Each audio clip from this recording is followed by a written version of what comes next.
ഈ അടുത്ത കാലത്ത് തായ്ലൻഡിലെ ഒരു വലിയ ഷിപ്പ് തീ പിടിച്ച് കത്തിപ്പോയത് വാർത്തയായത് നിങ്ങളിൽ ചിലരെങ്കിലും കണ്ടു കാണും. തായ്ലൻഡിലെ ഗോസ്റ്റ് ഷിപ്പ് എന്നറിയപ്പെടുന്ന ഈ ഷിപ്പ് ഒരു സാധാരണ ഷിപ്പല്ല. കത്തിപ്പോകുന്നതിന് ഏതാനും മാസം മുമ്പൊരിക്കൽ അത് നേരിട്ട് കാണാൻ എനിക്കൊരു അവസരം കിട്ടി. ബാങ്കോക്കിൽ നിന്നും 350 കിലോമീറ്റർ ദൂരെയുള്ള കോച്ചാങ് എന്ന ഐലൻഡിലാണ് ഈ ഷിപ്പ് ഉണ്ടായിരുന്നത്. ഏതാണ്ട് 6 മണിക്കൂർ യാത്രയുണ്ട് ബാങ്കോക്കിൽ നിന്നും അവിടേക്ക്. അതുകൊണ്ട് തന്നെ അതിരാവിലെ തന്നെ ഞങ്ങൾ എക്കമൈ ബസ് സ്റ്റാൻഡിലെത്തി. ഈ എക്കമൈ ബസ് സ്റ്റേഷനിൽ നിന്നുമാണ് പട്ടായ ഉൾപ്പെടെയുള്ള തായ്ലൻഡിൻ്റെ ഈസ്റ്റ് ഭാഗത്തേക്കുള്ള ബസ്സുകൾ അത്രയും പുറപ്പെടുന്നത്.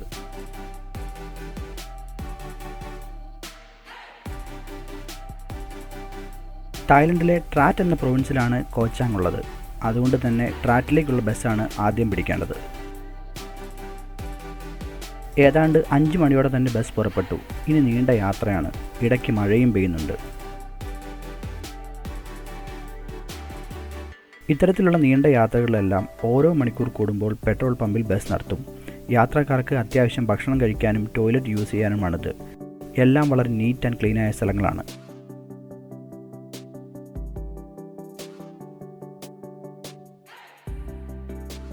ഒരു 10 മിനിറ്റ് ബ്രേക്കിന് ശേഷം ബസ് വീണ്ടും പുറപ്പെട്ടു. തായ്ലാൻഡിൻ്റെ ഈസ്റ്റ് ഭാഗങ്ങളൊക്കെ വളരെ രസമാണ് യാത്ര ചെയ്യാൻ. നല്ല പച്ചപ്പുള്ള പ്രദേശങ്ങളാണ് ഒക്കെയും.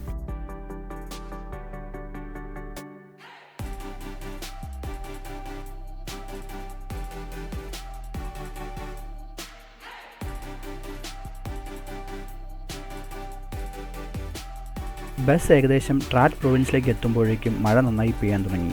ഞാൻ പോകുന്ന ഈ ദിവസങ്ങളിലൊക്കെയും ഈ ഭാഗത്തൊക്കെ നല്ല മഴയ്ക്ക് സാധ്യതയുണ്ടെന്ന് ന്യൂസ് ഉണ്ടായിരുന്നു. പക്ഷേ കേരളത്തിൽ ജനിച്ചു വളർന്ന നമുക്കെന്ത് മഴ.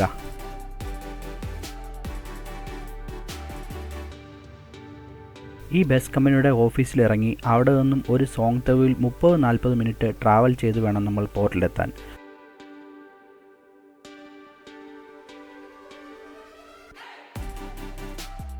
ആവോ തമച്ചാട്ട് എന്നൊരു പിയറിൽ നിന്നാണ് നമുക്ക് കോച്ചാങ്ങിലേക്കുള്ള ബോട്ട് കിട്ടുക.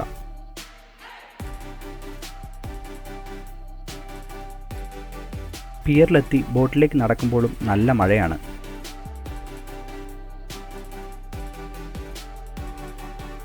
നേരെ മുമ്പിൽ കാണുന്ന ആ വലിയ ബോട്ടിലാണ് നമുക്ക് പോവേണ്ടത്. താഴെയുള്ള ഭാഗത്ത് കാറുകളും ബൈക്കുകളും, മുകളിൽ ആളുകൾ ഇരിക്കാനുള്ള സൗകര്യം. അങ്ങനെ വലിയൊരു ബോട്ടാണിത്. ഞങ്ങൾ ബോട്ടിൻ്റെ മുകളിലെ നിലയിലേക്ക് നടന്നു. ഏതാണ്ട് 30 മിനിറ്റ് യാത്രയുണ്ടതിൽ. ആ സമയത്ത് ആളുകൾ ചായയോ സ്നാക്സോ ഒക്കെ ആവശ്യം വന്നാൽ വാങ്ങാനുള്ള ഒരു ചെറിയ ഷോപ്പും ഈ ഷിപ്പിലുണ്ട്.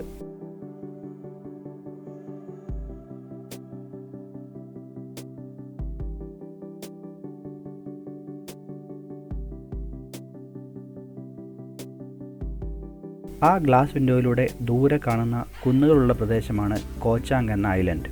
ബോട്ട് പുറപ്പെടുമ്പോഴേക്കും ഐലൻഡിൽ നിന്നും മെയിൻ ലാൻഡിലേക്ക് വരുന്ന ഒരു ബോട്ട് കണ്ടു.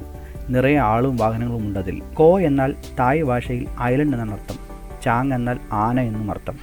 ഒരു ആന ദ്വീപെന്ന് മലയാളത്തിൽ പറയാം. അങ്ങോട്ടേക്ക് അടുക്കും തോറും ഐലൻഡ് കുറെ കൂടി വിസിബിളായി.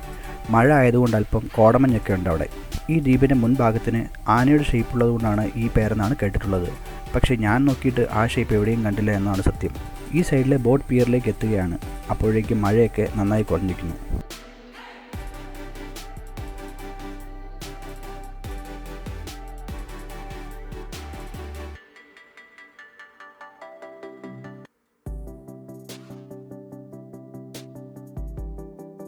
ബോട്ടിൽ നിന്നും ഇറങ്ങി കരയിലേക്ക് നടന്നു. ആദ്യം തന്നെ ഒരു ബൈക്ക് വാടകയ്ക്ക് എടുക്കണം. തായ്ലൻഡിലെ 3ാമത്തെ വലിയ ദ്വീപാണ് കോച്ചാങ്. ഏതാണ്ട് 210 സ്ക്വയർ കിലോമീറ്റർ വലിപ്പമുണ്ട്.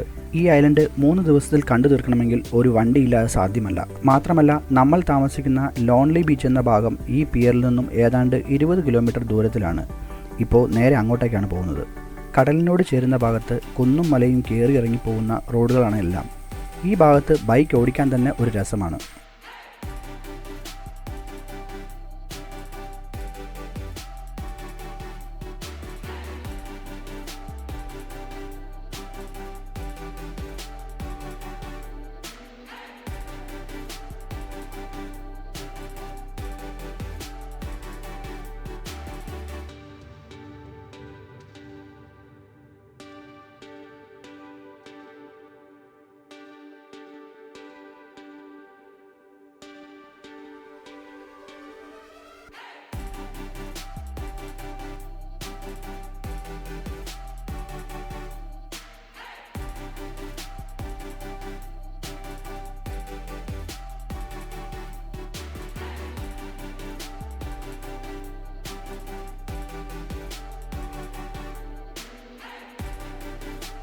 ഇടയ്ക്കൊരു ഭാഗത്ത് ലഞ്ച് കഴിക്കാൻ നിർത്തിയപ്പോൾ പെട്രോൾ കുപ്പിയിലാക്കി വെച്ചിരിക്കുന്നത് കണ്ടു. ഈ ഐലൻഡിൽ പിയർ ഏരിയയിൽ മാത്രമാണ് പെട്രോൾ പമ്പ് ഉള്ളത്.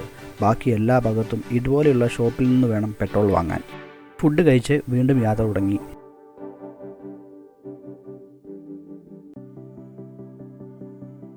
ഈ കാണുന്നത് ഒരു മനോഹരമായ വ്യൂ പോയിൻ്റാണ്. പിന്നെ ഇങ്ങോട്ടേക്ക് വരാനാണ് പ്ലാൻ. അതുകൊണ്ട് നേരെ ഇപ്പോൾ റിസോർട്ടിലേക്ക് പോവാം. ഈ ദ്വീപിൻ്റെ 70% മൂ കോച്ചാങ് നാഷണൽ പാർക്കിൻ്റെ ഭാഗമാണ്. കൂടുതലും വനങ്ങളും പിന്നെ കടൽ തീരവുമാണ്. അതുകൊണ്ട് തന്നെ ഈ യാത്രയിൽ നമ്മൾ കൂടുതലും കാണുന്നത് കാടുകളാണ്. ഇടയ്ക്കിടെ ചില വ്യൂ പോയിൻറ്റുകളും അവിടെ നിന്ന് കിട്ടുന്ന കടലിൻ്റെ വ്യൂവുമുണ്ട്.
നീണ്ട ഓട്ടത്തിനൊടുവിൽ നമ്മൾ താമസിക്കാൻ പോകുന്ന റിസോർട്ടിലെത്തി. ബേസിക് ഫെസിലിറ്റീസ് മാത്രമുള്ള ചീപ്പായ ഒരു ഹോട്ടലാണിത്. പക്ഷേ ബീച്ച് സൈഡിലാണ് റൂമുകൾ. നേരെ മുമ്പിൽ നീല കളറിൽ പച്ച റൂഫോട് കൂടിയതാണ് നമ്മുടെ മുറി. തൊട്ട് മുന്നിൽ കടലാണ്.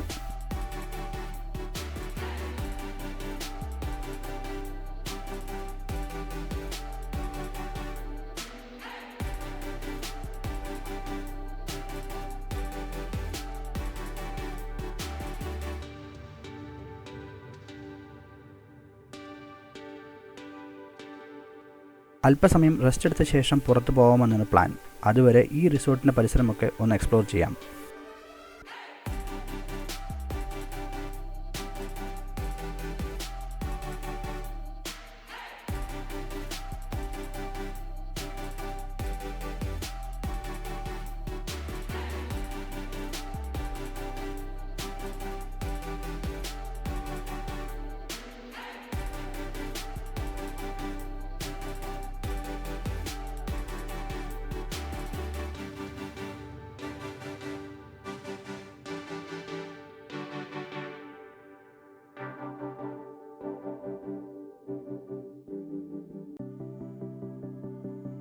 എല്ലാവരും റെഡിയാണ്. ഇനി പുറത്തു പോവാം. ആദ്യം പോകുന്നത് നമ്മൾ ഇങ്ങോട്ട് വരുമ്പോൾ കണ്ട ആ വ്യൂ പോയിന്റിലേക്കാണ്. കായ് ബേ വ്യൂ പോയിന്റ്. നല്ല നീലക്കടലും അതിൻ്റെ ഇടയ്ക്കുള്ള പച്ചത്തുരുത്തുകളും ഒക്കെ കാണാൻ പറ്റുന്ന ഒരു മനോഹരമായ വ്യൂ പോയിന്റാണിത്.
അപ്പോഴേക്കും മഴ വീണ്ടും തുടങ്ങി. പിന്നെ മഴ മാറും വരെ അവിടെ ഒരു കോഫിയും കുടിച്ചിരുന്നിട്ടാണ് പിന്നെ യാത്ര തുടർന്നത്. ബാൻ ബാങ് ബാവോ എന്നൊരു ഫിഷിംഗ് വില്ലേജിലേക്കാണ് ഇനി പോവേണ്ടത്. കുന്നും മലയും കയറി പോകുന്ന നീളൻ റോഡുകൾ, ചെറിയ മഴ, ചുറ്റും കാടും.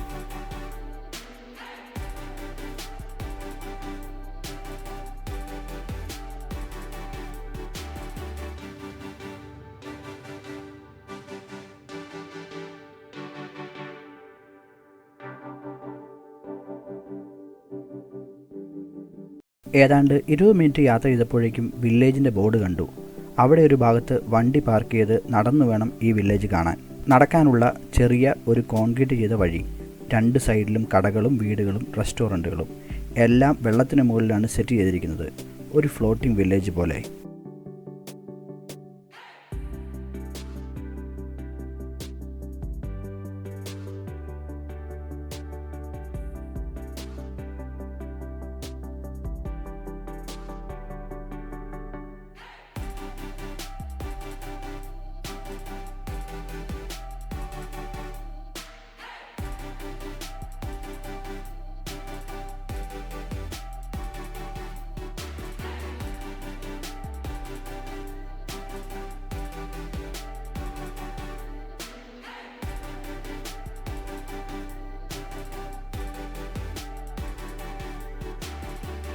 ഈ വില്ലേജിൻ്റെ ഏറ്റവും അങ്ങേയറ്റത്തായി ഒരു ലൈറ്റ് ഹൗസ് ഉണ്ട്.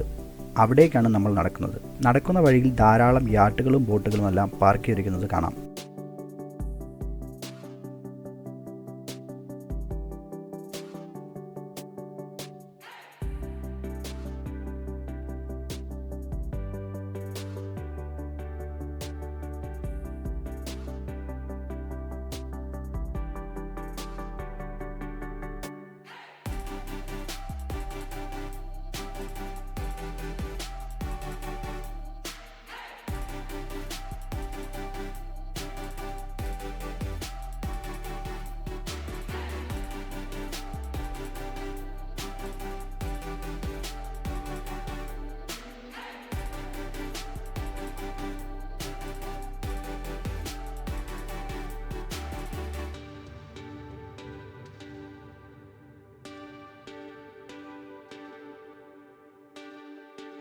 അങ്ങനെ നമ്മൾ വാച്ച് ടവറിൻ്റെ അടുത്തെത്തി. ഇവിടെ നിന്നും എല്ലാം നല്ല കാഴ്ചകളാണ്. സൺസെറ്റ് ആവുന്നതേ ഉള്ളൂ.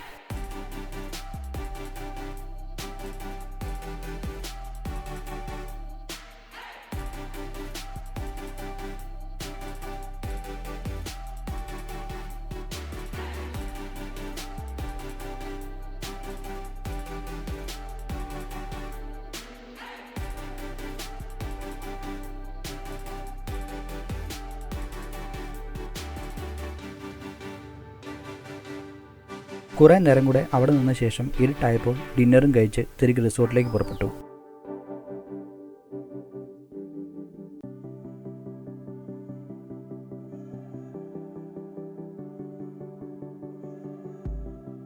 അവിടെ എത്തുമ്പോഴേക്കും നമ്മുടെ റിസോർട്ടും പരിസരവുമൊക്കെ വേറൊരു വൈബാണ്. പിന്നെ നേരം വൈകും വരെ ആ റൂമിന് മുന്നിലെ ഹാമോക്കിലാണ് കിടന്നത്. പിറ്റേന്ന് നേരം വെളുത്ത് റൂമിന് പുറത്തേക്ക് വരുമ്പോഴേക്കും മഴയുടെ ലക്ഷണമൊക്കെ ഉണ്ട്.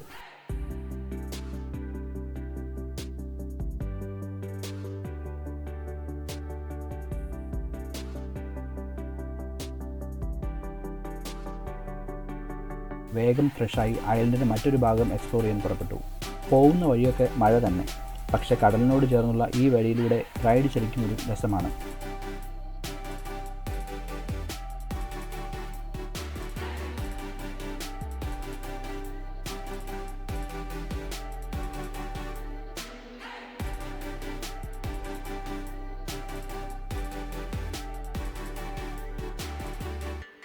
അങ്ങനെ മഴയിലൂടെ ഒരു 40 മിനിറ്റ് ഓടി ആവോ കാരാങ് എന്ന ഒരു വ്യൂ പോയിന്റിലെത്തി.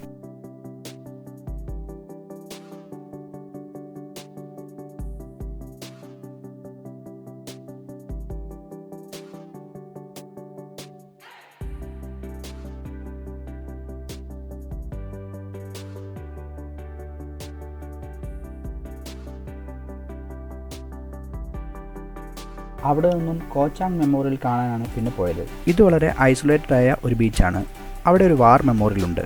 1941 ഫ്രഞ്ചുകാരുമായി നടന്ന യുദ്ധത്തിൽ മരിച്ച 36 തായ് പട്ടാളക്കാരുടെ ഓർമ്മയ്ക്കായാണ് ഈ സ്മാരകം.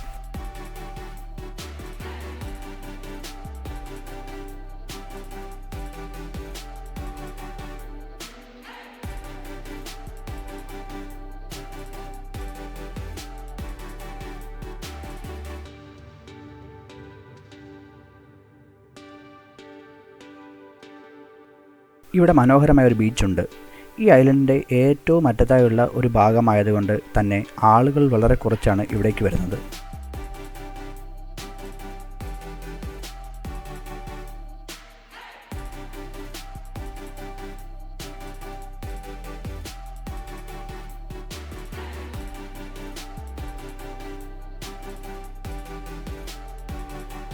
കുറേ നേരം അവിടെ നിന്ന ശേഷം തിരിച്ചുള്ള ഡ്രൈവ് ആരംഭിച്ചു. ഇനി പോകേണ്ടത് ഒരു മാൻഗ്രോവ് ഫോറസ്റ്റിലേക്കാണ്. ഒരു നാട് എങ്ങനെയാണ് അവരുടെ നാച്ചുറൽ റിസോഴ്സിനെ സംരക്ഷിക്കേണ്ടതെന്നും അത് ടൂറിസത്തിന് വേണ്ടി ഉപയോഗിക്കേണ്ടതെന്നുമുള്ള ഉത്തമ ഉദാഹരണമാണ് ഈ പാർക്ക്. കണ്ടൽക്കാടുകളുടെ നടുവിലൂടെ 500 മീറ്റർ നീളത്തിൽ തടി കൊണ്ടൊരു പാലം.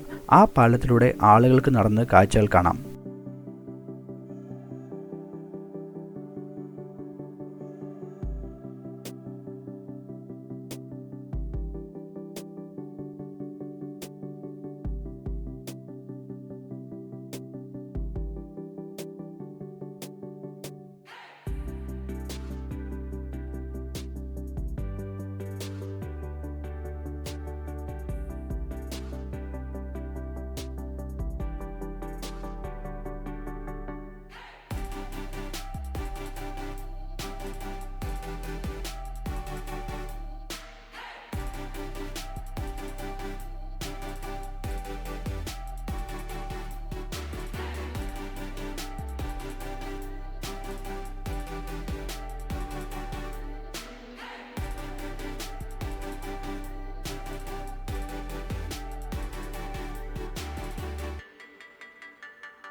ഈ മാൻഗ്രൂവ് ഫോറസ്റ്റിൻ്റെ ഒരു സൈഡ് അവസാനിക്കുന്നത് ഒരു ലേക്ക് പോലുള്ള ഭാഗത്താണ്. അവിടെ എത്തുമ്പോഴേക്കും ഈവനിങ് ആയിരുന്നു. പിന്നെ കുറേ നേരം അവിടെ ചിലവഴിച്ച ശേഷം റൂമിലേക്ക്. അടുത്ത ദിവസം അതിരാവിലെ തന്നെ ലോൺലി ബീച്ചിലേക്ക് ഒന്ന് നടക്കാനിറങ്ങി. നേരം പുലർന്നതേ ഉള്ളൂ. അതുകൊണ്ട് തന്നെ ഇവിടുത്തെ കടകളൊക്കെ അടഞ്ഞു കിടക്കുകയാണ്. ഇതൊക്കെ ആക്റ്റീവാകാൻ ഇനിയും സമയമാവും. ബീച്ചിലേക്കിറങ്ങി. കടലിറങ്ങിക്കിടക്കുന്ന നേരമായതുകൊണ്ട് തന്നെ നിറയെ ഉരുളൻ കല്ലുകളാണ്. അതിനപ്പുറം സുന്ദരമായ മണലുള്ള ബീച്ചും.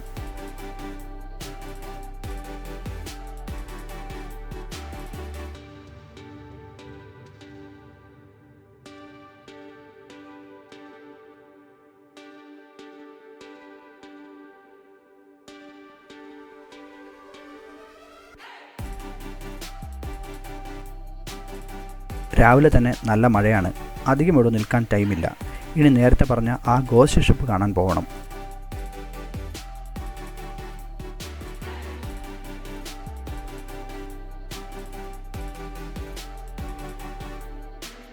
കാടിന് നടുവിലൂടെ നീണ്ടു കിടക്കുന്ന റോഡ്, ചെറിയ മഴയും.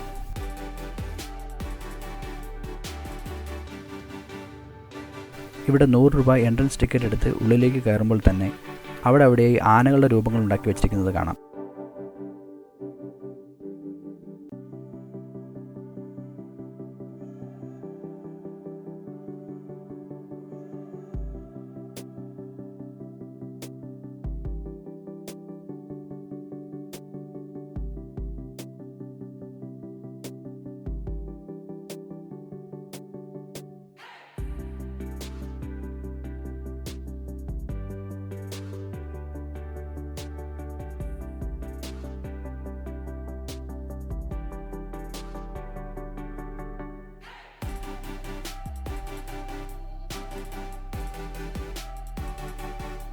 അങ്ങനെ ഡ്രൈവ് ചെയ്ത് നേരെ ചെല്ലുമ്പോൾ തന്നെ ദൂരെ നിന്ന് കാണാം ഗോസ്റ്റ് ഷിപ്പ്.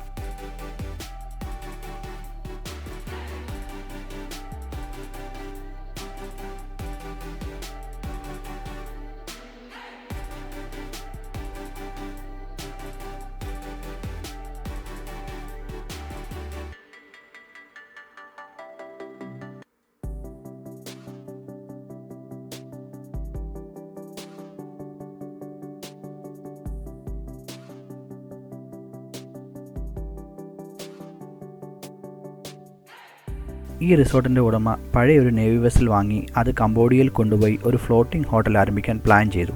ആ പ്ലാൻ നടക്കാതായപ്പോൾ ആ ഷിപ്പ് ഇവിടെ കൊണ്ടുവന്ന് ഒരു ഹോട്ടലായി യൂസ് ചെയ്തു. 7 നിലകളുള്ള ഈ ഷിപ്പ് 2016 പ്രവർത്തനം നിർത്തുന്നതുവരെയും ഈ ഐലൻഡിലെ ഒരു പ്രൈം സ്റ്റേ ലൊക്കേഷനായിരുന്നു.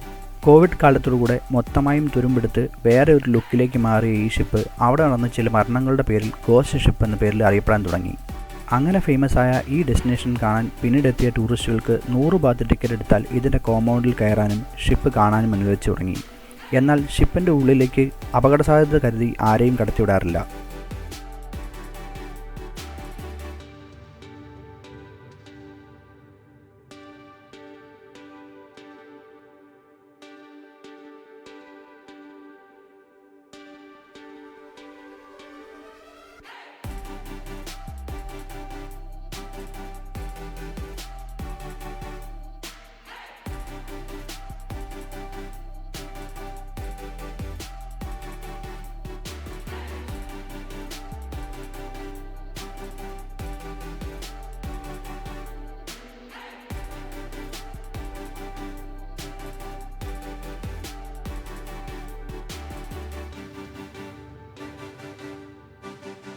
കുറച്ചു നേരം കൂടി അവിടെ കറങ്ങി നടന്ന് ഫോട്ടോസൊക്കെ എടുത്തിട്ട് നമ്മൾ അവിടെ അടുത്തു തന്നെയുള്ള മറ്റൊരു വാട്ടർഫോളിലേക്ക് പുറപ്പെട്ടു. ഈ ഷിപ്പ് ഇരിക്കുന്ന റിസോർട്ടിൻ്റെ എൻട്രൻസിൽ നിന്നും കാട്ടിലൂടെ 5 മിനിറ്റ് നടന്നാൽ ഈ വാട്ടർഫോളിലേക്ക് എത്താം.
അവിടെ കുറച്ച് സമയം സ്പെൻഡ് ചെയ്ത ശേഷം തിരിച്ച് റൈഡ് ആരംഭിച്ചു. രാവിലെ ഇറങ്ങുമ്പോൾ തന്നെ ഹോട്ടലിൽ നിന്നും ചെക്കൗട്ട് ചെയ്തിറങ്ങിയതിനാൽ ഇനി പിയറിൽ പോയി ബൈക്ക് ഡ്രോപ്പ് ചെയ്താൽ മതി. ബൈക്ക് കൊടുത്ത് പിയറിലേക്ക് എത്തി. ഇനി തിരിച്ച് മെയിൻ ലാൻഡിലേക്ക്.